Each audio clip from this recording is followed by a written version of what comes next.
Uh, Fantastic. I think we're recording. So, hi everybody, and welcome to the second discussion of Hallam International Educators. It's fantastic to have everybody here with us again this morning. And we welcome anybody who's joining us on the live stream. We had a really fantastic discussion in our last meeting, and we're going to follow on from that today. We're still talking about play. However, we are going to be talking about some of the more challenging things around it. So we're thinking about barriers and how we can overcome them, with the idea that hopefully we will be leading towards making some practical recommendations. So that's kind of the goal for this session today. We won't go through introductions from everybody and all of our contributors again today. However, as people are talking, they'll be sharing their experiences. And if you don't know everybody, I'm sure you'll get to know everybody a little bit better during this discussion.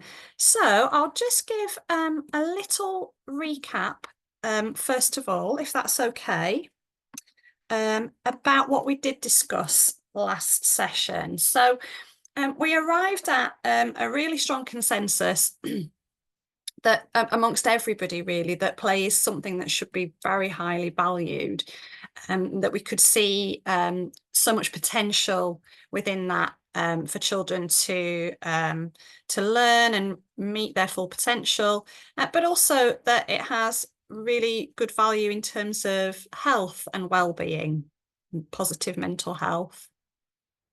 That being said, we did recognise that there was an awful lot of factors that influence how we're able to promote play in our practice. And that ranged across a variety of different things. So we talked about the culture of different countries and how that affects how people think about play. We even talked about things like the geography of a country. So things like how the weather, the air quality might affect opportunities to play. We talked about age range and how there are limitations and points at which we feel that play is less important. So there's some really interesting discussion around that. Even talking about different subjects for older children, like in secondary school, where we might do creative activities that we might class as play. So a real range of different thoughts around the influencing factors. One of the key things that came out of the discussion was that we recognise the importance of the role of the educator. We talked about teachers, but we're also talking about educators broadly, thinking about the whole age range, and the importance of not only providing play opportunities and facilitating that play, but also promoting it to others. And I feel that that's some aspects of that will come through again in today's discussion. However, the discussion is very open and we welcome everybody's contributions. So we'll see what happens. We'll keep the kind of overview nice and open so we can find out some interesting things. So that was the summary and kind of the key things that came out of the last discussion. So the focus for today really is to explore for each different individual what really are the key barriers to play in education. So what are the main issues that are getting in the way of play and preventing us from actually doing it and having children experience that? And then ultimately, what are the things that we can do as practitioners and educators to actually overcome or remove those barriers? Are there things that we can't tackle? Are there things that we need to tackle collectively? So that's hopefully what we're going to come towards, with the idea that we'll then develop some recommendations for practice that we can share more broadly. So if it's okay, I'm going to just talk a little bit about the UK perspective. This is something that we felt didn't come through as strongly in our last discussion. So apologies for it still being my voice that you're going to hear for a little bit, but I'm just going to talk about play in the UK a little bit. I'm going to actually focus on England specifically because we have the early years foundation stage as the curriculum. It's not quite the right word. We call it a framework, which is a guidance for practice. It's statutory and it has to be implemented in all settings in England.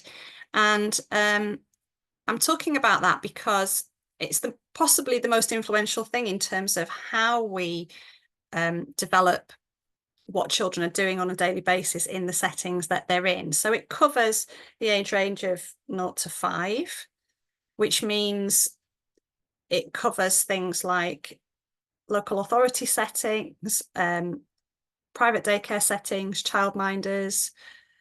It goes all the way up to what we call reception class in the UK until children enter year 1. We haven't always had this framework in place. It was brought about in the early sort of 2000s. It was the joining together of 2 different frameworks. So we had a framework that was called Birth to 3 Matters, and then we had another set of guidance that was brought together with that to create what we now know as the early years foundation stage. And I was actually working in settings at the time when this was developed. So I can say anecdotally, I remember when it was brought in, I remember people's perceptions around it. And there was definitely some feeling that we didn't need to be told as practitioners how to help children play. It seemed strange that we were being given guidance about how to do this. That's my own personal experience of it. However, what I would say is that now having the EYFS in place means that it's really accepted that play will form a massive part of what children do in their day-to-day lives. It's recognised as being important. It is something which is planned for. It is something which is resourced. And that can vary across settings. Funding is a challenge. So not all settings have the funds that they need to be able to provide resources. I know that that's particularly challenging. However, having that statutory guidance means that every setting has something to work to. And when settings and schools are inspected by our governing body, that is something that they're looking for to see, is that play being offered? Are there opportunities for it? So it's definitely valued, but it hasn't always been. There was that perception that play was just play for play's sake. It wasn't there for learning. So it's certainly changed. I think that there are still developments that are happening. We're seeing lots more outdoor settings. Forest school is becoming much more popular in the UK. So I think it's still developing. There's still lots of potential, but there are also still some quite difficult challenges as well. In my experience, I think if I were to pick one key challenge for the UK, I think the thing that I would put forward is the idea that once children reach the end of reception year and are about to go into year 1 in school, it seems that the shift to the national curriculum is quite a big transition. And it's at that point that opportunities for play really diminish. They really dwindle. There becomes much more emphasis on the key subjects, so literacy, maths, and much more time spent sitting at tables doing that sort of more academic learning pedagogies, where it's sort of teacher input. It's more sort of didactic, really. That being said, that's based on my experience, sort of viewing settings from the outside. So I would say that's one of the key challenges. It's sort of that we've reached this age range. Reception, there's still lots of opportunities for play, but then at year 1, the opportunities for that really diminish, and play becomes more something that happens at break times. And it's a case of going out into the playground and letting off steam and running around. And it's valued maybe for its social connections and things like that, but less so for learning. So that I don't keep talking, I'll let somebody else join in now. And I wonder, is that an issue elsewhere, or are there other real barriers that are more difficult than that where you are and in your experience. And I'm sure we'll come back to this as we go round. So can I invite anybody to sort of put forward their thoughts about the key challenges? Yeah. Thanks, Simona. I can take it up, Ellen. Thank you. Thanks, Helen. And yeah, I like the way when you said in the most interesting thing in UK is the forest schools.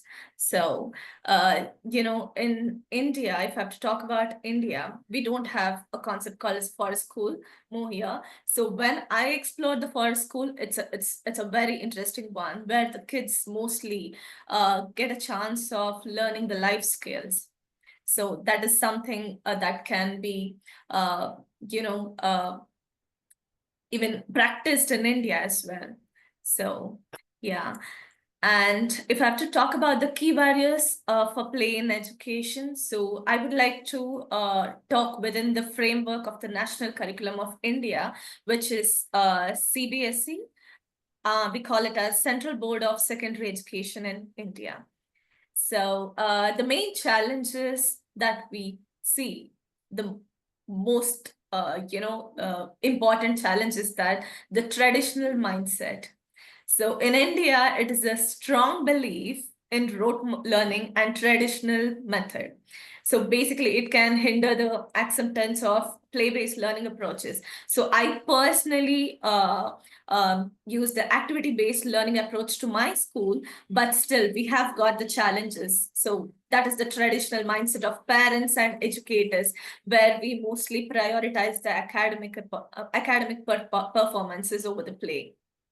So, may I ask a question, yes, Simona? please, Helen. Yeah. Sorry, you did say the name of the sort of framework or curriculum that you have. Yeah. And sorry, I didn't catch that. Is there something that's comparative to the EYFS, the Early Years Foundation stage? Is there a framework for very young children in India? Not really, but then we do have EYFS, it's a similar kind of thing. We have it in India as well, but we don't call it as, the CBSE. CBSE is for the primary. So, but then Okay. now we have a new policy, which is NEP 2020. We have got 3+2, which is like even the preschool is being combined with the primary. So year 6 plus 7, 8, 9. So we take 3+2. Okay. Which is Okay. not being implemented, but the guidelines are out. This was And framed in 2020. So we are still in the process of implementing it. right. Okay, that's interesting then. Yeah. Perhaps there's scope in that development, the Yeah. development of those policies that could be influenced. Right. So I could just say that also as one of the barrier, because policy support is very important, but there is an absence of defined policies and on how to incorporate the play-based methods where educators may struggle to implement them. We have got the guidelines, but the objectives are not clearly defined. So still the teacher's attitude and resistance of change is there. So, but then it takes time for people to accept the change and take it up. Absolutely. Yeah. Does that reflect anybody else's experiences? Yeah, I'm gonna continue agreeing on Samana's points, depending on like Asian culture, depending on how the resistance of change is kind of like very normal to all of us.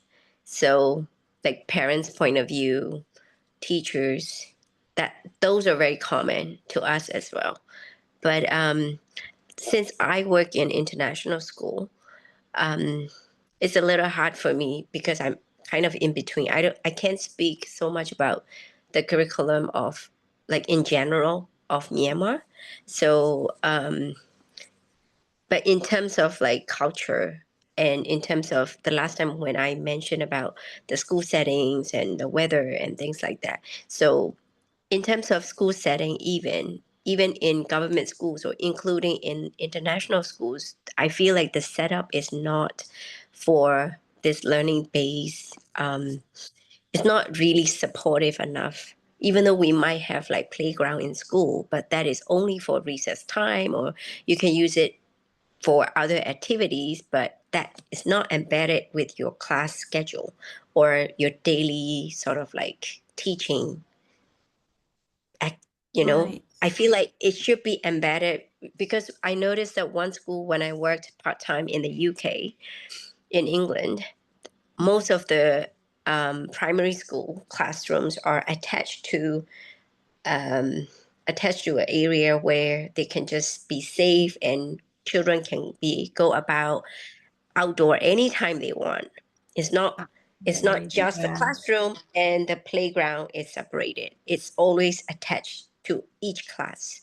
So I Yeah. feel like they have the access and the ability to do so. And if the teacher feel like doing any sort of activity, they could just simply access to, right, the area is just right next to the classroom.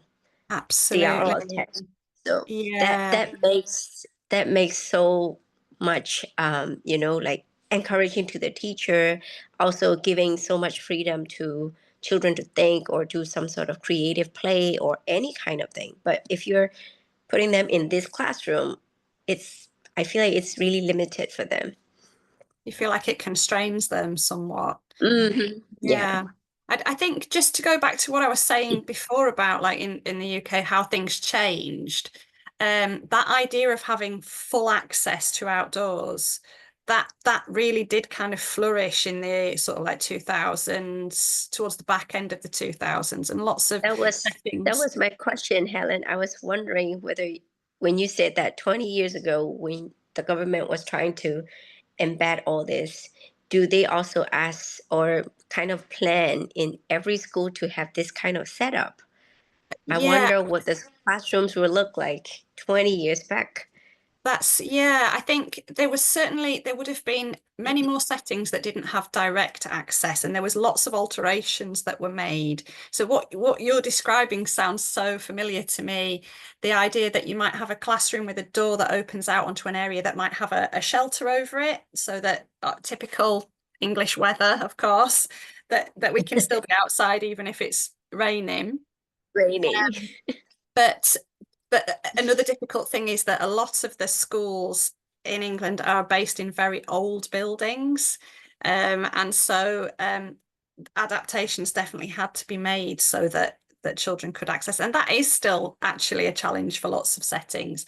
But it would be very rare to find any kind of setting, whether that's a childminder who has children in their own home, or a community centre, which is in a village hall or something like that.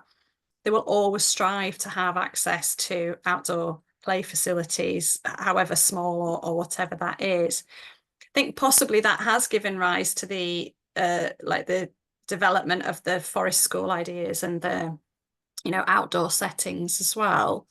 Um, but I wanted to say that really to encourage that idea that even though it's not there right now, that you can see how it can develop and it can become the norm kind of thing. So yeah, that's really interesting. And that you feel that the classroom is sometimes constraining around that as well.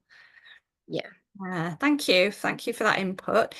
Monica or anybody else? I'm sorry, I can't see everybody on the screen at the moment, but does anybody else want to um, contribute anything around those issues?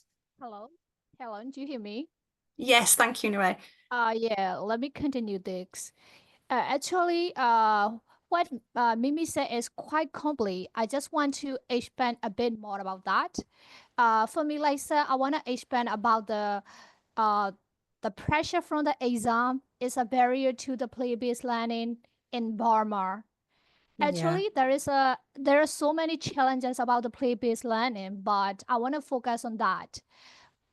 So Mm. especially in Burma, it's like the overwhelming the pressure or the exam on the students, teachers, even on the parents.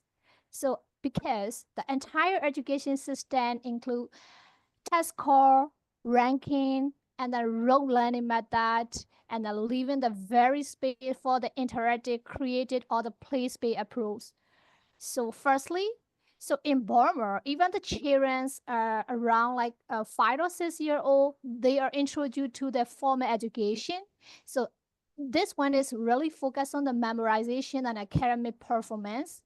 So so like the this place we're learning is like the mostly that we see as a something for the very young children, like the preschooler or the nursery, so not for the primaries or the secondary students. So even like the kindergarten, they have the many school, they have to prioritize the writing, copying, or like the reciting over the like the play-based learning. So and then school also, they have to start the preparing for the student for the national exam early, because like we have a very formal exam every years. So and then we have a monthly tax and the weekly tax as well. For example, in many primary school, the children, they are given the long homework assignments, and they're expected to memorize the entire textbook, because like I grew up with the government education system, and the Mimi as well.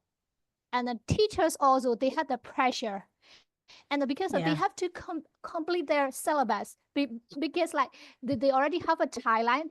For example, this month they have to finish this. So like so not only for the student side, so for the teachers also, they feel pressure to teach the task. So the teacher, they are expected to cover the large amount of content in the very short time, because like I used to be a government teacher in Burma. So at the time, like I have so many pressures to cover this large amount of content within a very limited time. So instead of that's why most of the teachers, they, instead of encouraging the critical thinking, problem solving, that creativity, so they have to focus on the rote memorization, because like I said, I have a pressure from the education department. I have to finish this one. So so I can't get more time. So maybe like I can create a sense space for the play space, just the small activity, but not for just this one, just like the you know this one is not very formal for our country. So because like if something happened, the student can't pass the tax, so finally, so they all will fail. So I can't take the responsibility for that. So I would say like this one is the most obstacle for the bomber. Well, that's really interesting. Thank you. And I think the first thing that I talked about being that we reach the end of reception in England and the play comes to an end. I think the reason for that is exactly the same, is that there is then that pressure for assessment work to begin, and that there is pressure for teachers if you need to align with those grade levels, it should go all the way up to their high school, or until they finish their schooling. Absolutely. So it's very interesting. Curriculum is something really really big that we can't keep on talking, because there's always something to work on. And I feel like in our socialized, like in our community or social lives, we can, first thing what we mentioned, like Helen, promoting is one thing. So if the teachers are more aware of it, if parents are more open to this, we individual can do something about it, in terms of like what can we do in our daily lives, rather than waiting for the curriculum or the government to do something. So I think having the knowledge and being open-minded to all these things, it will make a change faster, rather than just waiting for something to be like implemented. So that's why we're doing this discussion, I think. Yeah, absolutely. Yeah, it's a real driving factor, isn't it? Is to because education changes so constantly, we need to be contributing to that, don't we? And kind of and trying to shape the policy that leads what happens in our settings. Do you think that one of the issues there is that although we're saying as practitioners, we know that children can learn really effectively through play, because we shared some great examples of that, didn't we? Different strategies that we use, games that we use to help children learn specific things. So we as educators know in our hearts that play can be effective for learning. What will it take to convince other people, other educators, policy writers and parents? What will it take to convince them? I know that the development of the EYFS was definitely based on research. There was lots of research around the early development of children from 0 to 5 and how important those early 5 years are, how the experiences of the child at that age influence them for the rest of their lives. So there was a lot of research that went into that, but that wasn't in itself just enough. What else do we need to do you think? What to convince people? Can we convince people? I think yes, Helen, it's possible. It depends totally on the curriculum, what kind of activities you do within the classroom. So if I have to take my example of my school, so we do have activity-based learning, and we have multiple materials where kids would engage on materials. So for example, if I have to talk about the concept of quantities, so our kids would be working on the quantities materials where it is about the decimal system. They learn about the thousands, hundreds, units, or tens concept. So I think we can try to invite parents to the engagement program. Right. So during the engagement program, we could allow the children to present on it. So on the materials, the play-based materials, where they would be having their hands on already. And that's how parents would realize that, well, he or she might have had the experience of play along with the understanding of the concept of quantities. And similarly, we have also got an app which connects the materials. We call it as a gamified learning app. Okay. So our curriculum partner has offered us a gamified learning app. So whatever they work on the materials within the classroom or play within the classroom, the same thing would be there in their games, like level 1, 2, 3. So Okay. it's also an extra advantage for the kids to spend their time at home playing on this mobile phones, along with the screen time note. And yeah, I think in this way, they could engage the students with the learning as well as the play. So these sort of little additions to the curriculum can create more creativity to students. Sure. And Yeah. it can also engage parents in it, and they can realize that this can foster the curiosity of the kids. Sure. So demonstrating directly, showing parents Right. how effective this can be. Yeah, absolutely. I almost feel that convincing parents about the value of it might be easier than convincing policy writers and other educators. I don't know if that's a fair judgment. So I think when it comes to like assessments and things, proving that play is effective could be more difficult because it's perhaps harder to measure learning. Yeah. Because we don't have that direct outcome always, do we? You know, play can be so open-ended that, you know, is it possible to see the measure of progress or things like that? I think that could be difficult. People want figure and statistics. Yeah, still statistics, count. exactly. Yeah. In England, for the within the foundation stage, children, in a sense, they are assessed, but the way that practitioners gather information about the child's progress is through skills of observation. So there's lots of written observations while children are playing. They will try to capture all of the different areas of development. So it's based around the areas of development like personal, social, and emotional skills, communication and language, maths. I'm trying to remember them now on a Sunday morning. But basically then practitioners will observe the children in their play, free flow play. It might be imaginative play in a role play area. And they will try to identify where those children are demonstrating skills, personal and social skills. You know, are they doing some maths within that play? Are they counting while they're playing shops and things like that?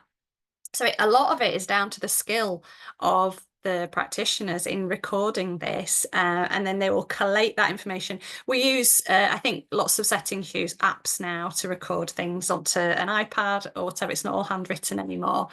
And then at the end of that, that child has got this profile that gets passed forward to the next setting. But that doesn't really kind of overcome that issue of then in year one, there needing to be these clear measures of progress and achievement. And I just find it really interesting to find that that's the same across all of the settings that we're talking about here. And am I right in thinking that we've all got children starting in formal school at around the same age, haven't we? So if we look at kind of like Scandinavian countries where children start school later, that, you know, that's, I mean, a whole different thing. But it's just interesting that our kind of pressures begin around that kind of 5 years, 6 years. Yeah, it's difficult, isn't it? So would anybody be willing to share how progress is kind of measured and kind of tracked at that level, you know, once we've moved on from the preschool? Is it similar to England in that sense? Do you carry out observations, things like that, or is it more kind of formal assessments? Hi, Helen. Hi, Afia. Yeah, I would like to talk about this now. Thank you. So, thank you. So for Pakistan, and the assessment is really standard. It's not like England's that now I have been working in England and I have been working in Early Years Foundation. So Right. I'm seeing that which you are talking about, the observation assessments. Mm. But this type of assessment is not introduced in Pakistan. So in Pakistan, the assessment is like more of formal, formal type of assessment, and the one which is being used from like I think past 3 or 4 decades. It's the same till now. They are Okay. not using observation. They are still on the okay paper based. Okay, they have to write. They are writing. Okay, and they will just check those writings, and so they don't really observe. Mm. And I think this is one of the main barrier that using the traditional type of assessment is the main barrier that we cannot introduce play based curriculum, because it cannot be assessed. Mm. So Yeah. the curriculum is also very rigid in Pakistan. So in 2020, single national curriculum is introduced, and in that curriculum there is some kind of importance is given to play. But Okay. the teachers are not implementing it because they cannot assess it and they cannot show it to the parents. So Yeah. they are still giving importance to, just rote memorization and standardized texting and textbooks. So yeah, that's why So, it's not working in Afia, Pakistan now. because it's very similar to our country. We have been staying in the education, the same trend for so long, the rote memorization sort of learning base. So, Afia, do you think, Helen also just mentioned it's about funding. We don't do research, we don't do observation, we don't do all these things. Do you think is it because our country, we're not like wealthy enough. The funding is Yeah. not there for us to promote these things.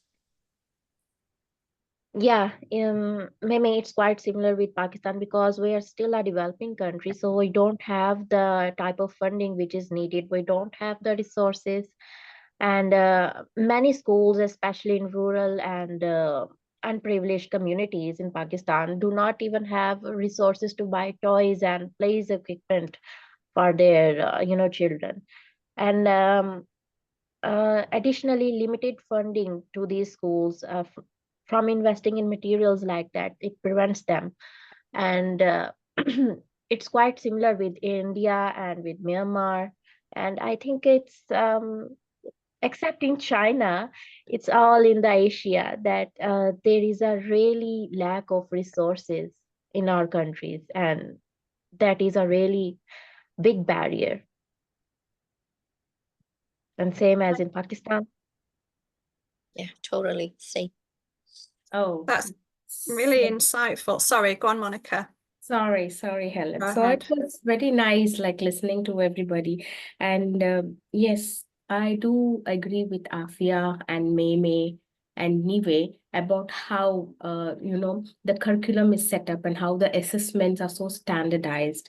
So Helen, point when you were talking about the forest school, it just took me back because before the Brit has ruled us, like earlier, I'm just talking about going Yeah. back.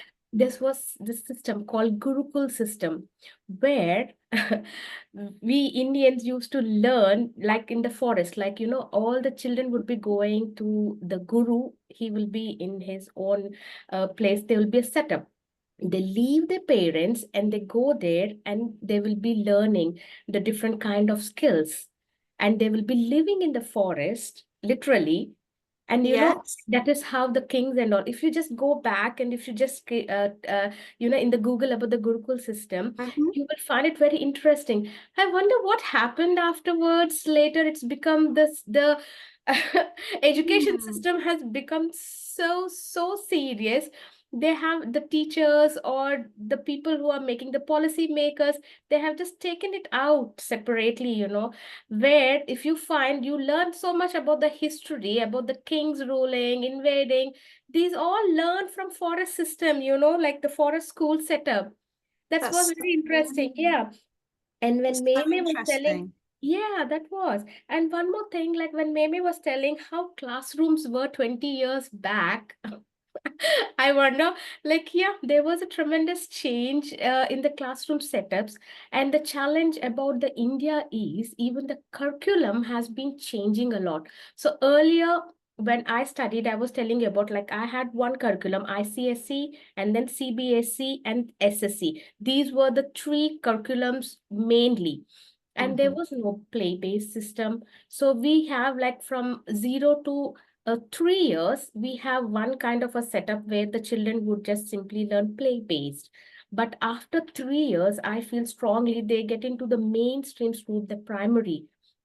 So I feel even the children in Asia, they start learning earlier, not till 5 years. I feel from 3 years itself.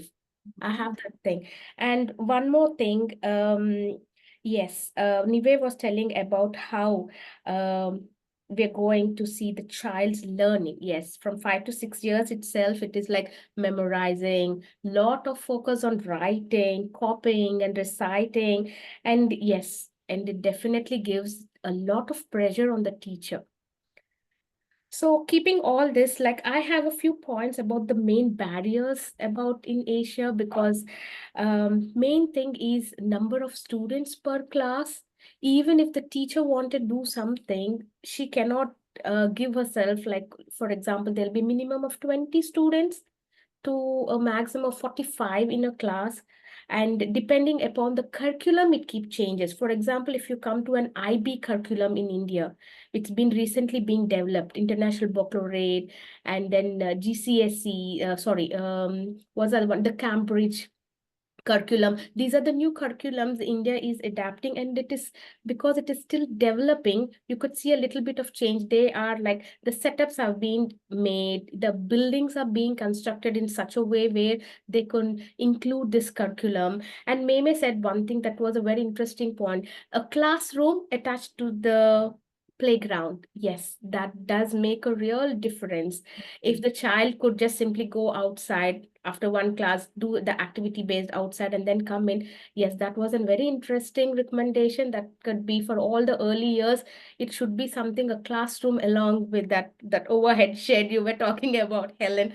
That Yeah, yeah. the Weather teacher. is a problem. Yes, and then the classroom size in India, because of lot of population, the land size is a constraint for the policymakers. So that is something, a barrier. And then coming to the training of the teachers, of course, it is a barrier because the teacher's mindset, as like Sumana was mentioning, there's a lot to do with the mindset of the teachers and the parents. So I think first thing, if the policymakers have to make a change, I feel the training of the teachers should be given more importance. And then that might give a change because teacher is the one who interacts with the children from the apart from the parents. So the teacher training should be focused a lot. And then I feel, yeah, funding, no doubt. Funding itself is like a major issue in all the countries. And what about the types of students? Unlike earlier, you could see different types of students, students with SEN. How are we going to address that? In that, even in the small group, that is one of the biggest barrier for this. And then coming to the curriculum, yes, absolutely right. Like how Nuwe and always, and even Afia mentioned it, and even Sumna was telling about the curriculum, number of periods per day. Why you do we need so many things like in per day? Why not it should be like an activity based for the children, especially for the 0 to 5 years, like how you're saying. It is like, okay, this time you're going to do math and science and then social. Why like that? Can't it be like listen it a little bit and then like, okay, so now I'm teaching English. Let me focus on the social personal skills, how they're going to interact with their peer group. How are they doing it? Are they, you know, what should I say? It's like kind of making them like a life skill learning in that. Focus on that mainly. And so keeping all this in my mind, and the recommendations like how Sumana gave was very good. The parents workshop was something very important to take away. Yes, every school before the parents workshop should be there where the parents will know how this play based, whatever the activities that a parent, I mean, so the teachers are putting, what advantages they can give for the children and what skills we are observing being an educator or a teacher for the child. And then gamified learning app, Helen, now it is a technology world, so you cannot, it's like the gadgets have become like a soul for the children right now. Even if you don't give them food, they are happy. But if you just say, oh no, don't touch the gadget, it's just like, oh my God, look at that emotional feelings, how to control their emotional feelings and the behavior. Oh, so Horrified. we got recommendation. So what I feel, I could just give a simple thing according to me is, last time Meme was telling about the teacher would say about like how to make the child sit quietly in the class so that at least they listen. You remember, maybe last time we were talking about how can we do It no play? longer works anymore. It doesn't work that way anymore. Yeah. So what I was thinking is, during the teacher training itself, like I don't know about in the UK, sorry, Helen. So there should be something like, first cool down as the technology is increasing and as the focus of the child is becoming less. What I feel is like meditation or taking yoga. You could say like, why? Because keeping all the constraints, what we can change right now without about talking about the funding issue is like, it should be like when the child comes in, play in the calm music for a 5 minutes for them to settle down, and you can do a simple belly breathing exercise or a finger breathing exercises. Let them cool down a bit, settle them, and then just take these cards. Like we have these zones of regulation. Helen, you should be knowing it. Like a green card is, are you happy? Are you ready to work? So Yes. everybody give them each cards in their laminated piece of all colors, like the cards, like, okay, everybody green. So one will be there, like somebody in blue cards, Sure. tired and I don't want to study. I feel taking the help of a teaching assistant, keep all the blue card children at one group and all the green Yes. card children. I'm giving a simple recommendation. Oh, okay, so you are Yeah. all ready. Okay, let's go ahead. And this is what we are going to do together. And then we can start like this. So here I feel teaching assistant is very, very important, Helen. So it should Fantastic. be like, yeah, so the teaching assistant should be there and the training of the teachers.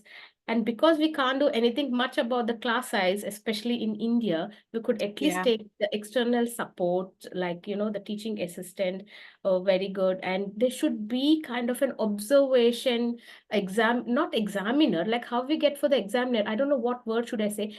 Like every weekly or a fortnight, there should be somebody coming into the classroom checking on how the things goes on. In this way, the teachers be like, oh, I'm getting an observation today for me. That Yes. improves the teacher's interest. Maybe it could be Mhm. pressure on a teacher. No doubt there will be pressure on the teacher, but we can improve the quality of Yeah. the play-based one. Oh, okay, I'm being observed. I need Yeah. to improve. I need to make sure my children are doing good in my class. And then a kind of, oh, okay, this month's best class is like class 3 or a class 1. They have done very good. So these are the small, I feel like this would make a small, tiny differences in the classroom. And then we were talking only about the early years. In coming to primary and secondary, yes, Afia, Nive, and Meme, we were talking about the assessments. Absolutely right, which we cannot take it out. It's standardized assessments because the amount of learning will be increasing. So what I think for this is, okay, play-based, you're not able to go out because of we have so much of problem with the buildings and all. Why not an activity-based curriculum? When we are Yes. doing Yeah. math, instead of doing a double, in India, we have a double period of math at times for year 6 and year 7. They feel like, oh my God, rote learning always. Okay, you are talking about the fractions. Okay, you just do a simple fraction, give them, and then the next quickly 20 minutes, give them activity based, give them Mhm. the fraction strips and all, let them do it practically. So I feel, yes, it is time taking. So main thing is like, you should have, according to me, the teaching assistants help, where they could support the children so that the pressure on the teacher wouldn't be much. And then activity-based learning, there'll be a slight change in the curriculum. I think now it's being changed, Helen, because of the IB and this Cambridge courses Mm. which are coming down into India. So yeah, Mhm. there are. So if Okay. you go on to talk like, yes, and even the parents' role in it, like how they would take it. Because they simply think, oh, only on the report card. No, what about the skills? Why are they not focusing on Yes. what skill my child has learned today or during this period to talk about the skills? So even the parents' perception of how the Absolutely. education system Yeah. should go on. So it is like what I Sorry, could. sorry to cut you off, Monica, but then when you're talking about the assessment, yeah, I think assessment reform to be considered based on the skills. Since you mentioned, I think nowadays even in Montessori we do have the measure of knowledge. We put in the report card as a measure of skills. I mean, the report cards, what we give, it's a sensory skills, gross motor skills, all those things we mention. And this is happening just within the third grade, second grade, first grade, within this one. But the curriculum is not giving us that, opportunity to take it up further. So one question to you, Monica, since you're a math teacher, it's a bit funny, but then I want to ask you that have you ever skipped math class to I mean if your students have got a PE period, have you ever tried to take that to cover up your own classes? I mean, the cover the syllabus. I mean, in India, it's very common that Yeah. students look at the math and science teacher terribly because those are the two teachers who will be in the tip to cover the syllabus. they'll be on such a pressure. So mostly we have got time constraint, limited class time, no free play. You guys go and grab that PE period. So I just want to mention that it's like, you know, in India, which is clearly shows that play is not being valued. Yeah. So, Yeah. yeah. Thanks, Mana, for getting that point. Yes, there were times like, but because I worked in for an IB school, that's what I'm telling. The setup is so different. So in that PE, they know that they have to go out when the teacher wouldn't come, and if I had to take it, what I have done is we have this simple topic about the directions. So what I did is I made a kind of a treasure hunt game for them. Okay, but they didn't know about the northwest directions and this kind of, it was for year 3, by the way. So what I did is it was learning, but I used to give them, okay, this is warrior. I divided into 3 groups, and then, okay, fine, this is the PE, but I'm sorry, like your PE teacher didn't come. I don't want, they keep their mind, oh my God, is she going to tell me math? So I just took them outside into the playground. 3 different groups, 3 different things, go find it, let's see who's going to find the thing. So not only that, I used to take the help of the library also, because library is such a thing. It is like, it was free. Like even I used to put something in the library, and in the map I used to go and get it. IB is something a different thing, Sumana. If you ask me like, oh, will it make a change? Yes, it would. And yeah, I have seen the same thing in CBSE, where, like how you have told, my son would come and say like, Ma, there was no PE today. I had a double class of math. It was, I'm so tired. Yes. Yeah, Different curriculums, different shame. way of engaging the children. That's a very good point, Sumana. Yes, there Yeah, will thank be. you for that. Thank you so much. I'm just going to give us a time check because unfortunately we are getting very close to the end of the session now. Thank you so much. Some really, really interesting practical examples there, which is great. I love to share those ideas of things that we can actually physically go, do you know what? I could try that. We could do that. Can I just very quickly go back to the point that you started with, Monica, which was about Forest School and how actually that was something that happened and that actually seems to have been lost a little bit somewhere along the way. I think when I was talking about Forest School, I perhaps made it sound like that we were taking credit for the Forest School idea in the UK. It absolutely isn't. We've been really influenced by Scandinavia and the Nordic countries around that, like 100%. But we're very fortunate that we've got access to woodland and spaces in England. And I think also, just to add to that, I think it was really insightful to hear about the lack of resources and the lack of funding, because I'm talking about that from my perspective, but actually I feel like I'm coming at this from a very privileged position in terms of that, because generally speaking there are resources, there are, you know, it's just that we would like more of them and we would like different things, but there are resources for children. So that was just something that I'll definitely take away from this is, you know, what I'm feeling is a lack of resources could be very different elsewhere. So just thank you for that little small insight there. I think we need to sort of draw some conclusions now. Very difficult because it's almost like opening a Pandora's box, isn't it? So it's really difficult to draw conclusions. I don't know if I'm right in saying that one of the real key issues that seems to be across all of the settings that we've talked about is that idea of assessment placing a limit on the ability to do things through play because of the challenges around assessing it, because of the challenges around convincing people that it's an effective way for children to learn. So I think that's definitely something that's come across the board. Resistance to change seems to be a theme that's come through, definitely through, whether that's resistance to change from parents or from practitioners or from policymakers. Ideas for practical ways of changing things have come out of it. I think things that we can sort of capture and present Is there anything that I've missed that you would like me to add, just in terms of key themes? I think possibly we've captured them all, haven't we?